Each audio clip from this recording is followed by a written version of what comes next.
고대 전쟁의 모습을 보면 대개 전면전을 하기 전에요, 먼저 양쪽을 대표하는 장수가 나와서 힘을 겨룬 이후에 그 승패를, 그 사람들의 어떤 승패로 전쟁을 마무리하는 경우가 참 많이 있었습니다.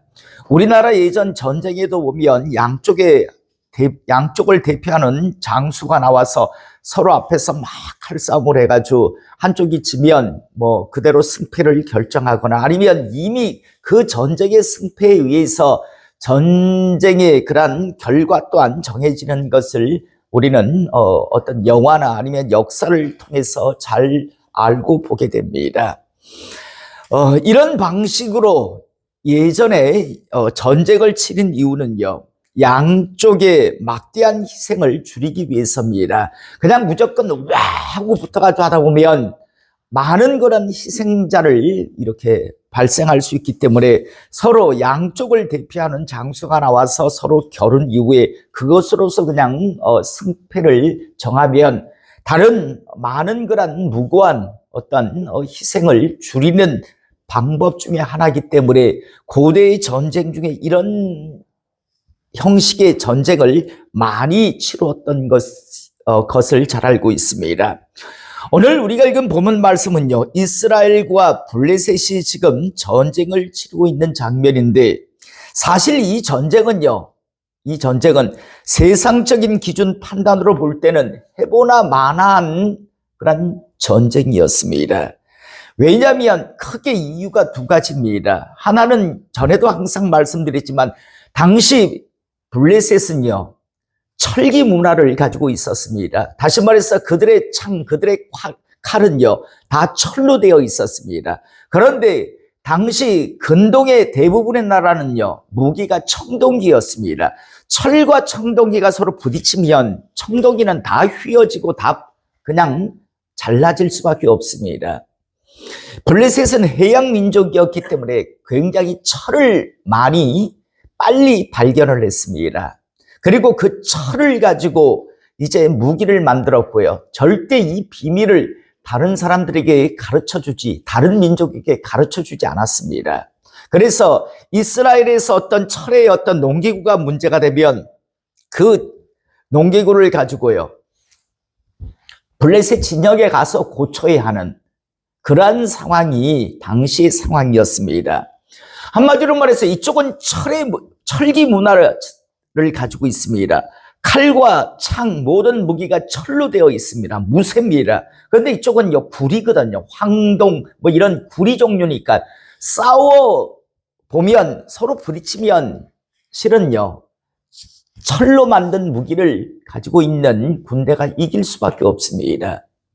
두 번째는요, 블레셋이라고 하는 나라에는 기골이 장대한 골리앗이라고 하는 장수가 있었습니다. 우리가 읽은 본문 말씀 보면 골리앗의 키가 얼마라고 나오는가 하면 6규빗 한 뼘이라고 나옵니다. 여러분 1규빗이 얼마라고 했습니까? 45에서 50cm인데 이쪽에서 여기까지가 1규빗이라고 했습니다. 대개 한 50cm 정도 됩니다. 약. 그러면 3m가 넘는 사람이에요. 3m가.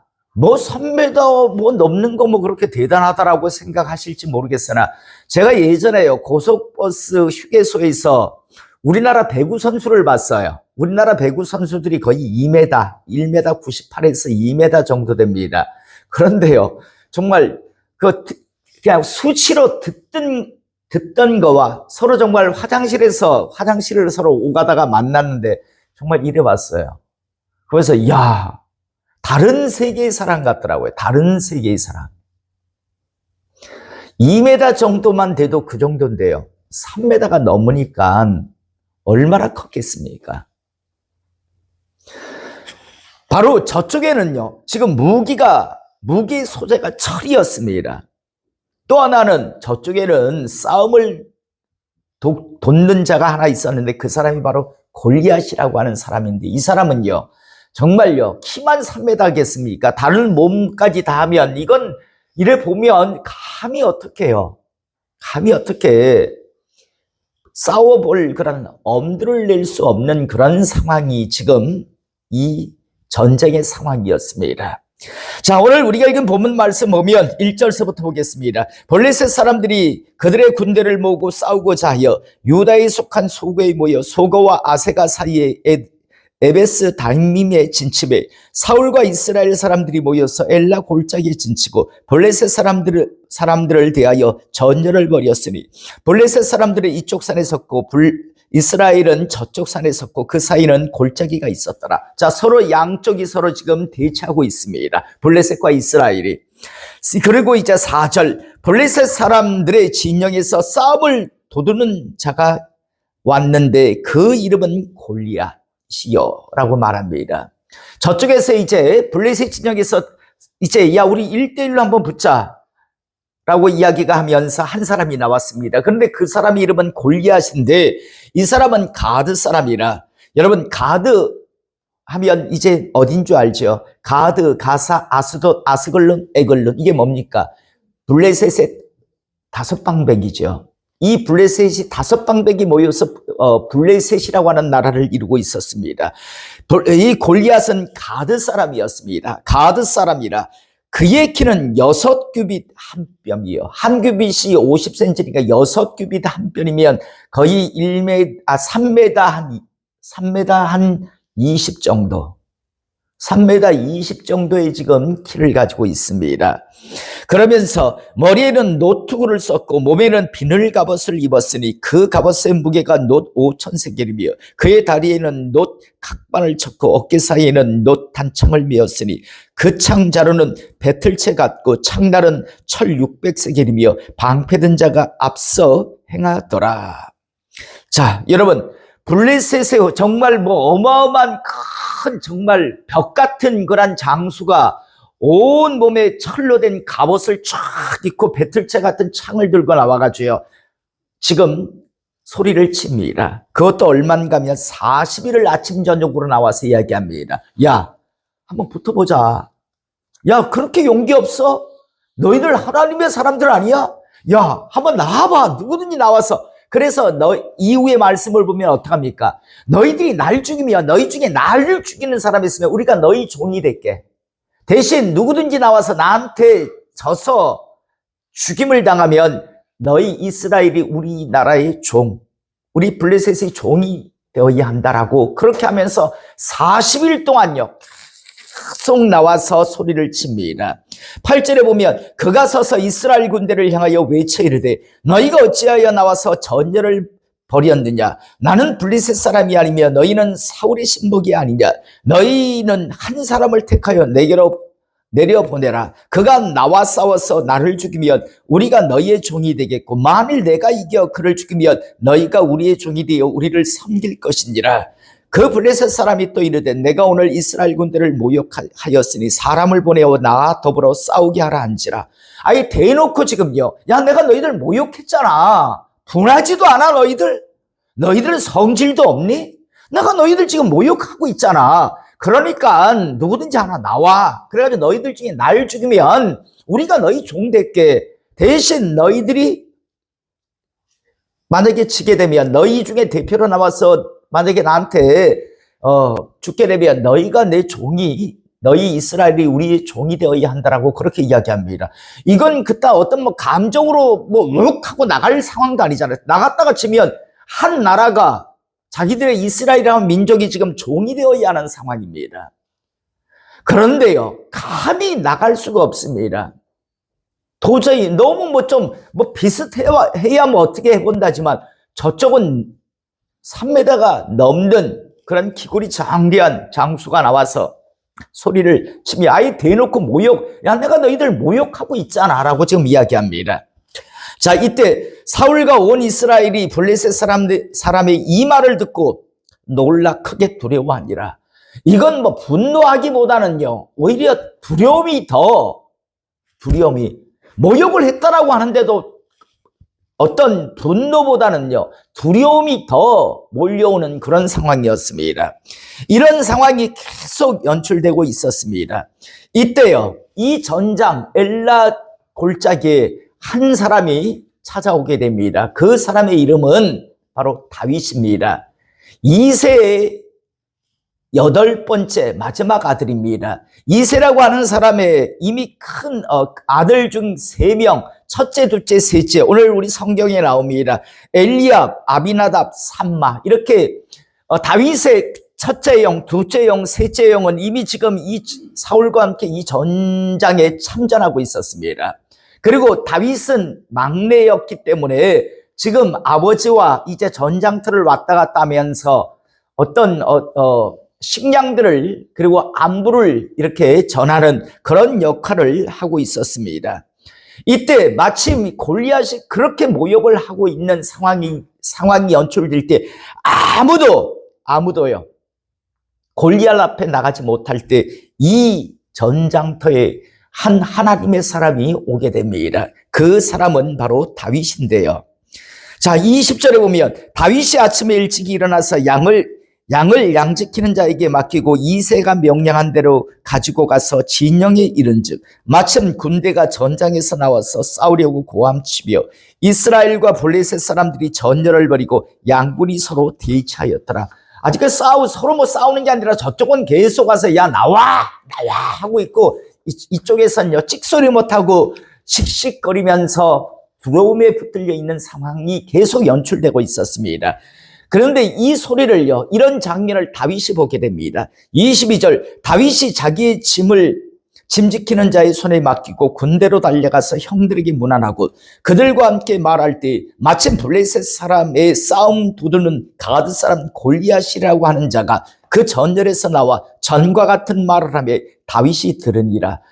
골리앗이 모욕하는 말을 듣게 됩니다. 그리고 24절, 이스라엘 모든 사람이 그 사람을 보고 심히 두려워하여 그 앞에서 도망하며 이스라엘 사람들이 이르되 너희가 이 올라온 사람을 보았느냐? 참으로 이스라엘을 모욕하러 왔도다. 그를 죽이는 사람은 왕이 많은 재물로 부하게 하고 그의 딸을 그에게 주고 그 아버지의 집을 이스라엘 집에서 세금을 면하게 하시리라 라고 이야기합니다.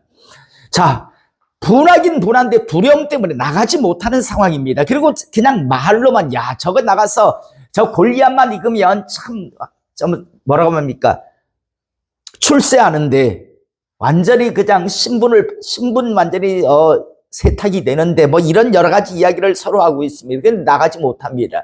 그런데 다윗이 곁에 있는 사람들에게 저 사람을 가서 이기면 어떤 상을 왕은 준다고 합니까? 라고 묻습니다.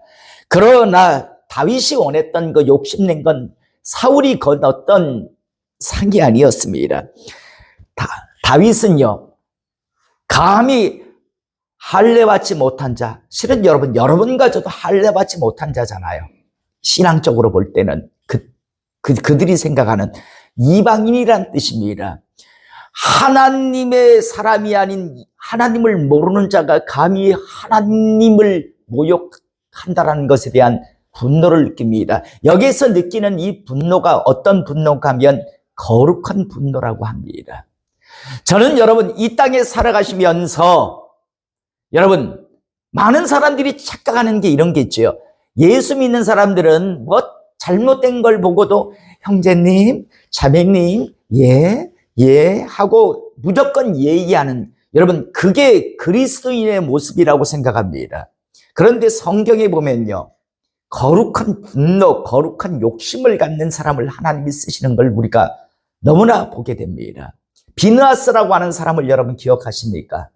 바알보올 사건에서요 하나님께서 그렇게 분노하고 진노하는데 이스라엘 백성들이요 바알 산당에 가가지고 막 그 바알 산당에서 이루어지는 그 추잡하고 더러운 성적인 접촉을 보며 와 좋다라고 하면서 거기에 휩쓸릴 때 하나님께서 막 뜨거운 분노를 가지고 진노하실 때 비느하스가 어떻게 합니까? 와스비와 고스비라고 하는 남녀의 그런 한 몸이 되어 있는 그걸 그냥 창으로 그냥 뚫어버리잖아요. 마치 꼬지 만들듯이요. 하나님께서 그때 왜 살인하니? 라고 하시지 않아요. 비느하스야 너는 내 심장을 내 마음으로 아는 자라고 하면서 축복을 하시는 걸 보게 됩니다. 너의 집안에 영원히 제사장의 축복을 주겠다라고 축복하시는 걸 보게 됩니다. 거룩한 분노를 느끼잖아요. 엘리야가 승천해 갈 때 베델과 여리고에 있었던 선지생들도 다 엘리사 같이 알고 있었습니다. 다들 이야기하잖아요. 엘리사가 엘리야를 따라가니까 야, 모르니? 오늘 하나님께서 엘리야 선지자를 데려가시는 날이야. 너 몰라? 왜 자꾸 따라가? 라고 이야기하잖아요. 그런데 이때 엘리사가 이야기하는 말이 뭡니까? 나도 안다라고요. 엘리사는 욕심이 있었잖아요. 거룩한 욕심. 나중에 엘리야가 물어봅니다. 뭘 원해서 자꾸만 나를 이렇게 따라오니? 라고 할 때 당신이 가진 그 능력을 갑절을 받기를 원합니다. 그리고 실제 사역의 그 성경을 통해서 사역을 보면 갑절의 사역을 감당했던 것을 우리가 보게 됩니다. 저는 우리 성도님들이 우리 교회가 거룩한 욕심을 품을 수 있기를 원합니다. 세상적 욕심이 아니라 하나님의 일을, 하나님의 영광을 위해서 일하고자 한다라는, 일하고 싶어하는 그런 욕심이 있기를 원합니다. 또 나가 오늘 다윗이 느꼈던 거룩한 분노가 있기를 원합니다. 택도 없이 그냥 개인이 위선 가식에 감여 쓰고 형제님 자매님, 저는 돌이켜 생각할 때 다시 한번 우리 교회가 또 우리 성도님들이 있지 않기를 원합니다. 하나님의 일을 하는 사람은요, 하나님께서 일을 맡기는 사람들은요, 거룩한 분노를 가지고 있는 사람, 거룩한 욕심을 품고 있는 사람을 쓰시고 사용하심을 잊지 않기를 이 시간 축복합니다. 지금 엘라 골짜기에 사울 왕을 비롯한 다윗의 첫째 형, 둘째 형, 셋째 형 다 있었습니다. 수없이 많은 사람들이 있었습니다. 그런데 그들에게는요, 거룩한 분노도 거룩한 욕심도 없었습니다. 그러니까 그냥 얽매기수고 하고 다 있었습니다. 그런데 다윗은 거룩한 분노가 있었어요. 거룩한 분노가. 그리고 다윗은 오늘 우리가 읽은 본문 말씀에서도 보면 있지만 살아계신 하나님이라고 하는 사실을, 다른 사람들은 지식의 하나님이었어요. 그런데 다윗에게는 살아계신 하나님이었어요. 오늘 우리가 읽은 26절 하반절에 보면 이 할례받지 않은 이 블레셋 사람이 누구이기에 살아계시는 하나님의 군대를 모욕하느냐. 살아계신 하나님을 그는 정말로 실제적으로 믿고 있었습니다. 자, 그래서 이제 그가 분노를 느낄 때 28절 큰형 엘리압이 다윗이 사람들에게 하는 말을 들은지라 그가 다윗에게 노를 바라이어 이르되 내가 어찌하여 이리로 내려왔느냐, 들에 있는 양들은 누구에게 맡겼느냐, 나는 내 교만과 내 마음의 완악함을 아노니 내가 전쟁을 구경하러 왔도다 라고 이야기합니다. 다윗을 비난합니다. 다윗의 가장 큰 형 엘리압이요. 자, 여러분, 항상 이 말씀을 할 때 제가 여러분들에게 말씀을 드립니다. 신앙생활을 하다가 다시 한번 분명하게 잊지 않길 원합니다. 다윗의 싸움의 대상은요, 엘리압이 아닙니다. 다윗의 싸움의 대상은 누굽니까? 골리앗이었습니다. 그런데 이 시대에 많은 사람들이요, 골리앗과 싸우려고 하지 않고 엘리압과 싸우려고 하는 어리석은 판단들을 많이 합니다. 그래서 교회 안에서 지들끼리 싸웁니다. 진짜 적은요, 골리앗이잖아요. 무너뜨리고 넘어뜨려야 할 존재는 골리앗인데, 블레셋 사람 골리앗인데, 많은 사람들은요, 골리앗과 엘리압이 딱 그렇잖아요. 엘리압 지가 싸울 사람은요, 비난하고 대적할 사람은 골리앗이 되어야 하는데, 엘리압은 누구하고 싸우려고 누구를 비난하고 있습니까? 다윗을 비난하고 있잖아요. 그러니까 엘리압은 쓰임받지 못하는 겁니다. 그러나 다윗은요, 엘리압이 자기를 비난해도 엘리압과 싸우려 하지 않습니다. 끝까지 그의 싸움의 대상이 누구인가를 정확하게 알고 골리앗과 싸우려고 합니다. 오늘 29절 30절에 보면 다윗이 이르되 내가 무엇을 하였나이까 어찌하여 이유가 없으리까 하고 돌아서서 다른 사람을 향하여 전과 같이 말하며 백성이 전과 같이 대답하니라. 엘리압과 싸우려 하지 않고 돌아섭니다. 엘리압과 대치하지 않습니다. 오늘 이 시간 우리가 마지막 이 말씀을 우리가 마음판에 새길 수 있기를 원합니다. 여러분, 싸움의 대상을 여러분 언제나 항상 정확하게 알기를 원합니다. 엘리압같이 다윗 자기보다 약해 보이니까 다윗과 싸우려고 하지 마세요. 골리앗과 싸우려 했었습니다. 그래서 엘리압은 더 이상 쓰임받지 못합니다. 아무리 이세의 큰아들이라 할지라도. 그러나 아무리 마지막 8번째 아들인 다윗이라 할지라도 그는요, 싸움의 대상이 누구인가, 자기가 무너뜨려야 할, 무찔러야 할 사람이 누구인가를 정확하게 알고 있었습니다. 엘리압이 아니라는 걸 정확하게 알았고 그는 골리앗을 쓰러뜨려야 한다는 걸 알았습니다. 그래서 다윗은 쓰임받은 겁니다. 신앙생활을 하다 보면 악한 것들의 유혹을 받아서 자꾸만요, 엘리압과 싸우라고 자꾸만 유혹할 때가 있습니다. 김집사하고 싸워야 돼. 이집사하고 싸워야 돼. 김권사하고 싸워야 돼. 박장로하고 너는 싸워야 돼 하면서 자꾸만 유혹을 합니다. 그래서 그들과 싸우는 순간 결국 자멸은 믿는 사람들입니다. 교회입니다. 항상 잊지 않기를 원합니다. 싸움의 대상, 무찔러야 할 대상, 개혁의 대상이 누구인가를 정확하게 알기를 원합니다. 엘리압이 아니라 골리앗이었습니다. 다윗은 분명하게 알았고 대신 엘리압은 몰랐습니다. 오히려 다윗과 자꾸만 싸우려고 하지 골리앗과는 싸울 엄두조차 못 내고 있는 모습. 이게 이 시대 교회 안에 있는 섞여 있는 어리석은 사람들의 모습일 때가 참 많이 있습니다.